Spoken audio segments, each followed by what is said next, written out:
ଦଶମ ସ୍କନ୍ଦ ଗୋପଲୀଳା 31 ଅଧ୍ୟାୟ। ଶ୍ରୀ ଶୁକ ଉବାଚ। ଶୁଣ ରାଜନ ତୋଷ ମନେ କୃଷ୍ଣ ଯେ ଗଲେ ଅନ୍ତର୍ଧ୍ୟାନେ, ଏ ଗୋପ ଯୁବତୀ ନଦୀ କୂଳେ ଘଡ଼ିକେ ମିଳିଲେ ସକଳେ। କୃଷ୍ଣ ନ ଦେଖି ବନ ଘରେ ଭୟେ ଡରିଲେ ସେ କାତରେ, କମ୍ପତି ଚଉଦିଗ ଚାହିଁ ରଜନୀ ଅର୍ଦ୍ଧ ଅଛି ହୋଇ।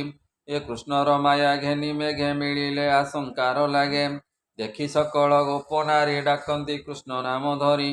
ଭୂନାଥ ଆସ ତୁ ବହନ ମେଘ ଆଚ୍ଛାଦିଲା ଗଗନ, ବିଶେଷେ ଯମୁନାର ତୀରେ ମେଘ ଅନ୍ଧାର ବନ ଘରେ। ଅନାଥ କରି ଗଲୁ କାହିଁ ଅନ୍ଧାରେ ପଥ ନଦୀ ସଇ, ହେମନ୍ତେ କରନ୍ତି ରୋଦନ କ୍ଷଣ କ୍ଷଣ କେ ଅଚେତନ। ସେ ଘୋର ଚିନ୍ତାରେ କାତରେ ରୋଦନ କଲେ ଉଚ୍ଚ ସ୍ୱରେ, ଏ ବାଳୁତ ପ୍ରାୟ ହୋଇ କାନ୍ଦି ଏକ ଆରେକ ଛନ୍ଦା ଛନ୍ଦି। କୃଷ୍ଣର ଗତି ଅନୁରାଗ ଅଳପ ହାସ୍ୟ ମୁଖ ରଙ୍ଗ, ମଧୁର ଚାହିଁବାର ଆସେ ମନ ନିବେଶି କୃଷ୍ଣ ପାଶେ। ଏ ବାଳୁତ କାଳୁ ଯେତେ କଲା ସୁମରି ଗୋବିନ୍ଦର ଲୀଳା, ଏ ଚିତ୍ତ ନିବେଶି କୃଷ୍ଣ ଦେହେ ପଡ଼ିଲେ ଗୋପୀ ମାୟା ମୋଏ।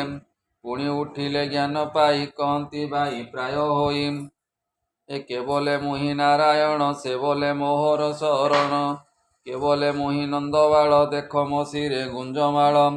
ପୁଣି ଗୋପୀଏ ଆଗ ସରି ବୋଇଲ ଦେଖିଲି ମୁଁ ହରି, ଜାଣହି ଏହି ପଥେ ଗଲା ମୁରଲି ଘେନି ନନ୍ଦବଳା। ପୁଣି ଉଠିଲେ ଧାତିକାରେ ପଶିଲେ ଲତା ବନ ଘରେ, ଏ ଖୋଜନ୍ତି ପୁଣି ବନେ ବନ ଡାକନ୍ତି ଆସ ନନ୍ଦନାନ। ଏ ବାଳୁତଙ୍କର ପ୍ରାୟ ହୋଇ ପୃଚ୍ଛନ୍ତି ଆକାଶେ ଅନାଇ, ଏ ବୋଲନ୍ତି ଚାହିଁ ତରୁଗଣ ତୁମ୍ଭେ ଦେଖିଲ ନାରାୟଣ। ଏ କ୍ରୋଟ ଭିତରେ ଥୋଇଅଛ ଏ କଥା ଅଟଇ ପ୍ରତ୍ୟକ୍ଷ, ଅଶ୍ୱସ୍ଥ ବଟ ଶାଳ ବୃକ୍ଷେ ତୁମ୍ଭେ କି ଦେଖିଲ ପ୍ରତ୍ୟକ୍ଷେ। ମଧୁର ହାସେ ଆମ୍ବ ମନ ବାନ୍ଧିଣ ନେଲେ ନନ୍ଦନାନ, ହେ କୁରୁ ବୋଲି ନାଗେଶ୍ୱର ଚମ୍ପା ବକୁଳ କନିଅର। ତୁମ୍ଭ ପୀରତି ଘେନି ଚିତ୍ତେ ଗୋବିନ୍ଦ ଗଲେ କିଏ ପଥେ, ଏ ତୁଜେ ତୁଳସୀ ହରିପ୍ରିୟା ଲୁଚାଇ କରି ଅଚୁ ମାୟା। ଏ ଗୋବିନ୍ଦ ହୃଦେ ଲମ୍ବି ଥାଉ ଆମ୍ଭେ ପଚାରିଲେ ନ କହୁ, ଆମ୍ଭେ ତୋ କଥା ବୋଲେ ଜାଣି ତୁଜେ ଆମ୍ଭର ସପତଣି। ମାଳତୀ ମଲି ଜୁଇ ଯାଇ ତୁମ୍ଭେ ଦେଖିଲ ଭାବଗ୍ରାହୀ, ଏ କୃଷ୍ଣର ନକ୍ଷ କ୍ଷତ ଲାଗି ନପୁଣ ହୋଇବ ସୁହାଗୀ। ହେ ଚ୍ୟୁତ ପିଆଳ ପନସ ଅସନ ବିଦାର ଜମ୍ବୁସମ, ଏ ବେଲ ବକୁଳ ନିମ୍ବ ଜୁତେ ଗୋବିନ୍ଦ ଗଲେ କିଏ ପଥେ। ତୁମ୍ଭେ ଯେ ଯମୁନାର ତୀରେ ରହିଛ ପର ଉପକାରେ, କହ ଶ୍ରୀକୃଷ୍ଣ ଗଲେ କାହିଁ ମରିବୁ ତା ମୁଖ ନ ଚାହିଁ। ଏ ଜାନ୍ତେ ଦେଖିଲେ ବନ ଦେଶେ ଅବନୀ ନଦୀ ସହି ଘାସେ, ତାହାକୁ ଚାହିଁ ଗୋପ ନାରୀ ବୋଲନ୍ତି ଦେଖିଲା ଏ ହରି। ଏଣେ ଯେ କୃଷ୍ଣ ଗଲେ ଧାଇଁ ତା ପାଦେ ଲାଗି ଏହା ଦେହି, ଏ ପୁଲକ ହୋଇ ଅଛି ଦେଖ ଆମ୍ଭେ ଯେ ହୋଇଲୁ ନିରକ୍ଷ। ହରିଣୀ ଯୁଥକୁ ଅନାଇ କହନ୍ତି ଶୋକ ଭର ହୋଇ, ଆମ୍ଭେ ଜାଣିଲୁ ନିଶ୍ଚୟ ଆଜ ତୁମ୍ଭେ ଦେଖିଲ ଦେବରାଜ। ହରିଚରଣ ଯୁଗ୍ମ ଦେଖି ନିର୍ମଳ କରି ଅଛ ଆଖି, ଏକ ଗୋପୀଏ ପଛେ ଧାଇଁ ବୋଲନ୍ତି ଗୋପୀଙ୍କି ଅନାଇ, ଦେଖ ଗୋକୁନ୍ଦ ମଲିବନ ଏଥେ ଥିବ ଯେ ନନ୍ଦନାନ। ଏକ ଗୋପୀଏ ଆଗ ସରି ଯାଇ ଖୋଜଇ ପୁଷ୍ପ ବାରି, ଏ ବହନ ଆଣିଲା ସାଉଁଟି ଦେଖ ଗୋକୁନ୍ଦ ମାଳ ଗୋଟି। ଯେ ନାରୀ କୃଷ୍ଣ ଘେନି ଗଲା ଏ ମାଳ ତାର ହୃଦେ ଥିଲା, ଏ କୃଷ୍ଣର ଆଲିଙ୍ଗନ କାଳେ ଛିଡ଼ି ଗୋ ପଡ଼ି ଅଛି ତଳେ। ତେଣୁ ସୁଗନ୍ଧି ଗୋ ଏହାର ଏବେ ପାଇବା ଦାମୋଦର, ପ୍ରିୟାର କନ୍ଧେ ଦେଇ ହସ୍ତ ଏ ପଥେ ଗଲେ ଗୋପୀନାଥ। ପଦ୍ମ ଗୋଟିଏ ଘେନି କରେ ବୃକ୍ଷଙ୍କ ଫଳ ପୁଷ୍ପ ଭରେ, ପଶିଗଲେ ଯେ ଏହି ବାଟେ ଦେଖିଣ ଚାହାନ୍ତି ଉଚାଟେ। ପୁଣି ବୋଲନ୍ତି ବୃକ୍ଷ ଚାହିଁ ମାଳତୀ ତାର ହୃଦେ ଥାଇ, ପୁଲକ ହୋଇ ତା ଉପରେ ଏଣୁ ଲାଗିଲା କୃଷ୍ଣ କରେ। ହେମନ୍ତେ ହୋଇ ଉନ୍ମତ୍ତ କୃଷ୍ଣର ପାଦେ ଦେଇ ଚିତ, ଏକ ଗୋପୀଏ ଆଗ ସରି କୋଳେ ଚାପିଲା ଗୋପ ନାରୀ। ଏ ତାହାର କୁଚେ ମୁଖ ଦେଇ ନିର୍ଭୟେ ଦେଲାକ ପକାଇ, ବୋଲଇ ମୁହିଁ ନାରାୟଣ ଶୋଷିଲି ପୂତନା ପରାଣ। ମୋତେ ଲୋଭଜ ଗୋପ ନାରୀ ଚାପଇ କରେ କର ଧରି, ଏକ ଗୋପୀଏ ପଛେ ଥିଲା ପୟରେ ଛନ୍ଦି ପକାଇଲା, ଏ ବୋଲଇ ମୁହିଁ ଦାମୋଦର ପାଦେ ସକଟା କଲି ଚୂର।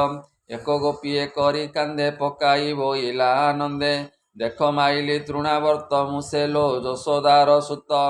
କେ ଗୋପୀ ନନ୍ଦୀ ପଙ୍କେ ପଶି ନାଚେ ଢାଙ୍କିଣୀ ନାଦ ଘୋଷି, ଏ ବୋଲଇ ମତେ ସେବା କର ମୁହିଁ ଯେ ଯଶୋଦା କୁମର। ଏକ ଗୋପୀଏ ଧରି କରେ ବୁଲାଇ ପିଟିଲା ବୃକ୍ଷରେ, ବୋଲଇ ମୁହିଁ ଦାମୋଦର ଦେଖ ମାଇଲି ବଶ୍ଚାସୁର। ଆଉ ଗୋପିଏ ବୃକ୍ଷ ଡାଳେ ଧରି ଚିରିଲା ବେନି ଫାଳେ। ବୋଲେ ମୁଁ ଯଶୋଦା କୁମର ଦେଖ ଚିରିଲି ବକାସୁର। କେ ବୃକ୍ଷ ଡାଳେ ମୁଖ ଦେଇ ଗୀତ ଶ୍ୱଶୁରେ ବେଣୁବାଇ। ଏକଇ କନ୍ଦେ ଦେଇ ହସ୍ତ ଚାଲଇ ଯେନେ ଗୋପୀନାଥ। ବୋଲଇ ମୁହିଁ ଦାମୋଦର ଦେଖ ଗୋ ଚାଲଇ ସୁନ୍ଦର। ପୁଣି ଗୋପୀଏ ଅପସରି ବୋଇଲେ ହୃଦେ ହାତ ମାରି। ଇନ୍ଦ୍ର ଛାରକୁ କିମ୍ପା ଡର ଆଜ ତୋଳିବି ଗିରିବର। କେତେ ଲୋଭର ଶିବ ଆଜ ବଜ୍ର ପାଷାଣ ଦେବରାଜ। ଶାଢ଼ୀ ପାଲଟି ବାମ କରେ ତୋଳିଲା ଅଙ୍ଗୁଳି ଉପରେ। ଏକ ଗୋପୀଏ ବେଗେ ଧାଇଁ ଆରେ କସିରେ ପାଦେ ଦେଇ। ବୋଲଇ ପଳାଅ କାଳିଅ କାଳନ୍ଦୀ ଭିତରେ ନଥାଅ। ଖଳନାଶନ ବାନା ମୋର ଅମୃତ କରିବହି ନୀର। କେ ଗୋପୀ ଡାକଇ ଶ୍ୱଶୁରେ ନୟନ ବୁଝି ଧାତିକାରେ। ଏ ଅନଳ ନିବାରିବି ମୁହିଁ ବସଲ ମୁଖେ କର ଦେଇ। କେ ଗୋପୀ ଫୁଲମାଳ ଘେନି କୋପେ ବୋଲଇ ଶିର ଝୁଣି। ଲବଣୀ ଖାଉ ତୁ ଚୋରାଇ ରୋଳେ ବାନ୍ଧିବି ତୋତେ ନେଇ। ହେମନ୍ତେ ଗୋପୀ ବାଇ ପଣେ ରାତ୍ରେ ବୁଲନ୍ତି ବନେ ବନେ। ଜାନ୍ତେ ଦେଖିଲେ ବାଲିକୁଦ ପଡ଼ିଛି ଗୋବିନ୍ଦର ପାଦ। ଏ ଚିହ୍ନିଲେ କୃଷ୍ଣ ପାଦ ବୋଲି ଗୋପେ ଧାଇଁଲେ ପେଲା ପେଲି। ଏ ଧ୍ୱଜ ଅଙ୍କୁଶ ଚକ୍ର ଚିହ୍ନ ଦେଖି ଆନନ୍ଦ କଲେ ମନ। ଏ କୃଷ୍ଣର ପାଦେ ଅନୁସରି ବନେ ଚାଲନ୍ତି ଗୋପ ନାରୀ। ପୁଣି କେତେ ଦୂର ଯାଇ ବୋଲନ୍ତି କୃଷ୍ଣ ପାଦ ଚାହିଁ। ଦେଖ ଗୋ ଚରଣ ଉପର ପଡ଼ିଛି କାହାର ପୟର। ଯାହାକୁ କୃଷ୍ଣ ଘେନିଗଲା ସେ ତାର ପଛେ ଯାଉଥିଲା। ଧନ୍ୟ ଲୋ ତାହାର ଜୀବନ ମୋହିଲା ଯଶୋଦା ନନ୍ଦନ। ଏ ତାହାର ପାଦ ବର୍ଣ୍ଣ ଚିହ୍ନ ବହି ଆମ୍ବର ଜୀବନ। ଏକାନ୍ତେ କୃଷ୍ଣକୁ ରମିଲା କେତେ ଗୋ ତପ କରିଥିଲା। ଏ ପୁଣି ନ ଦେଖିଲେ ପୟର ଗହଳେ ଅଛି ତୃଣାଙ୍କୁର। ପୁଣି କ୍ଷଣକେ ପାଦ ଦେଖି ଗୋପୀଏ ଚାହାନ୍ତି ନିରେଖି। ଦେଖ ଗୋ କୃଷ୍ଣର ପୟର ଅଧିକ ଦିଶଇ ସୁନ୍ଦର। ଏ କୃଷ୍ଣ ଯାହାକୁ ନେଉଥିଲା ଏଠାରେ କବରୀ ଖସିଲା। ପାଦ ଉପରେ ତାକୁ ତୋଳି ଦେଖ ଗୋ ଫୁଲ ଅଛି ପଡ଼ି। ଏ ରମଣ କଲା ତାର ତୁଲେ କଥା ଥୋଇଲା ମୋହି ତଳେ। ଏ ଦେଖ କାମିନୀ ଦୁଷ୍ଟପଣ ଦୋଷ ଗୋ କଲା ନାରାୟଣ। ଏ ଦେଖ କାମିନୀ ଦୁଷ୍ଟପଣ ବଶ ଗୋ କଲା ନାରାୟଣ।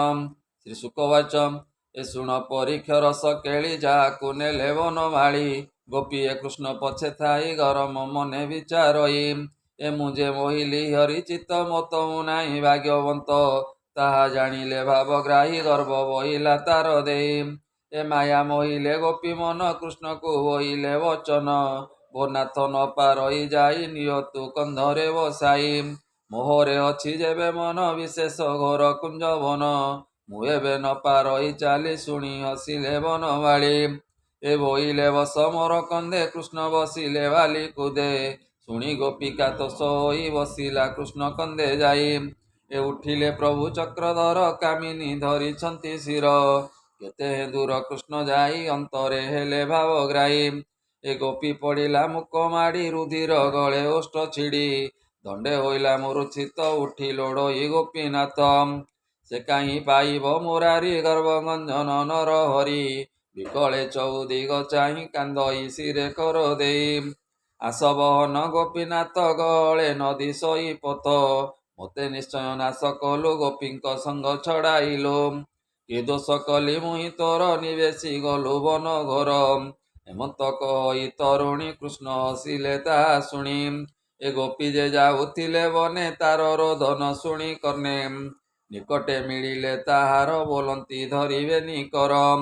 ସଚେତ କରି ପଚାରିଲେ ବୋଇଲେ ଥିଲୁ କାହା ତୁଲେ। ମୋତେ ପକାଇ ଘୋର ବନେ ଗୋବିନ୍ଦ ଗଲେ କୋପ ମନେ। ଏ ତାର ବଚନ ଶୁଣି କର୍ଣ୍ଣେ ଗୋପୀ ବୋଲନ୍ତି ଖେଦ ମନେ। ଏଡ଼େ ନିଷ୍ଠୁର ତାର ଦେହି ପୁତନା ପ୍ରାଣ ଅଛି ଖାଇ। ଅନେକ ହତ୍ୟା ଅଛି କରି ଏବେ ଖାଇବ ଗୋପ ନାରୀ। କାହିଁକି ଯିବୁ ଘୋର ବନେ ହୋଇଲୁ ତାର ବେଣୁ ସନେ। ଛାଡ଼ିଲୁ ସୁତ ଗୃହ କାନ୍ତ ଏ ବନେ ହୋଇଲୁ ଅନାଥ। ହେମନ୍ତ ପଥ ଅନୁସରି କାନ୍ଦନ୍ତି କୃଷ୍ଣକୁ ସୁମରି। ଏ ଗହନେ ପଶିଲେ ସକଳେ 16 ସହସ୍ର ଏକାବେଳେ। ବୃକ୍ଷ ଗହଳ ଛାୟା ଦେଖି ଅନ୍ଧାର ପ୍ରାୟ ଉପଲକ୍ଷୀ। ଏ ଭୟ ବାଉଡ଼ିଲେ ସକାଳେ ପୁଣି ମିଳିଲେ ନଦୀ କୂଳେ। ମନ ନିବେଶି କୃଷ୍ଣ ପାଦେ କାନ୍ଦନ୍ତି ଶୋକ ଗଦ ଗଦେ। ଦେହ ସଂସାର ପାଶୋରିଲେ ମରଣ ପଥ ଆବୋରିଲେ। କୃଷ୍ଣ ଚରଣେ ମନ ଦେଇ କାନ୍ଦନ୍ତି ଶୋକ ଭର ହୋଇ। ସେ ଗୋପୀ ଗୋବିନ୍ଦର ପାଏ ସୁଜନ ଜନେ କର ଲୟେ। ହରିଚରିତ ଭାଗବତ ଅମୃତର ସମୟ ଗୀତ। ଏଣେ କରିବା ମନ ତୋଷକ ଏ ଜଗନ୍ନାଥ ଦାସ। ଇତି ଶ୍ରୀମଦ୍ଭାଗବତେ ମହାପୁରାଣେ ପାରମହଂସ୍ୟାଂ ସହିତାଂ ବୟାସିକ୍ୟାं ଦଶମ ସ୍କନ୍ଧେ ଶ୍ରୀକୃଷ୍ଣ ବିଜये ରାସ କ୍ରୀଡ଼ାୟା ଗୋପିକା ବିଳାପो ନାମ 31 ଅଧ୍ୟାୟ। बोल आनंदे कवार हरि हरि बोल।